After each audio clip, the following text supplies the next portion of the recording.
తెలుగు రాష్ట్రాల ప్రజలకు good news, ముఖ్యంగా ఆంధ్రప్రదేశ్ ప్రజలకు గుడ్ న్యూస్. అమరావతి రాజధానికి సంబంధించిన 3 అప్డేట్స్ వచ్చాయి. ముఖ్యంగా సీడ్ యాక్సెస్ రోడ్ ఏదైతే మంతెన సత్యనారాయణరాజు ఆశ్రమం వరకు వచ్చి ఆగిపోయిందో అక్కడ నుంచి జాతీయ రహదారి, గుంటూరు విజయవాడ మధ్య ఉన్న జాతీయ రహదారికి కనెక్ట్ చేసేందుకు 7 కిలోమీటర్ల దూరం కనెక్ట్ చేసేందుకు అవసరమైన భూసేకరణ ప్రక్రియ 72% ఫినిష్ చేశారు.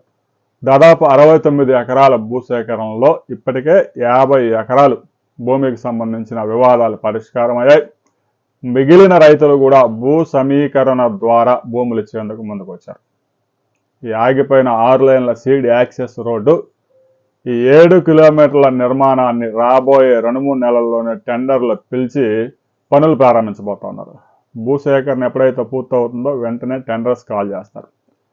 ఇక మంతెన సత్యనారాయణరాజు ఆశ్రమం దగ్గర ఆగిపోయిన seed access road Manipal hospital దగ్గర జాతీయ హైవేని టచ్ చేయబోతా ఉంది. అది కనుక కంప్లీట్ అయితే విజయవాడ నుంచి అమరావతి రాజధానికి యాక్సెస్ మరింత ఈజీ అవుతుంది. మరొక వైపు గొల్లపూడి వద్ద నిర్మించిన 6 లైన్స్ బ్రిడ్జి కూడా వచ్చే నెల చివరి నాటికి ప్రారంభించేందుకు పనులు వేగంగా జరుగుతున్నాయి. ఇప్పటికే అక్కడ విద్యుత్ తీగలు అడ్డుగా ఉండడంతో హైట్ లేపారు. ఆ సమస్య కూడా పరిష్కారం అయింది. అక్కడ కొన్ని వర్క్స్ చేయాల్సి ఉంది. మరొక వైపు ఒక బ్రిడ్జికి తార్ రోడ్డు కూడా వేశారు. మరొక వైపు బ్రిడ్జి మీద కూడా ఒక చిన్న తారు లేయర్ వేయబోతా ఉన్నారు. ఈలోగానే ఒకవైపు బ్రిడ్జిని వినియోగంలోకి తీసుకొచ్చేందుకు పరిశోధాత్మకంగా కొన్ని వాహనాలు కూడా తిప్పుతా ఉన్నారు.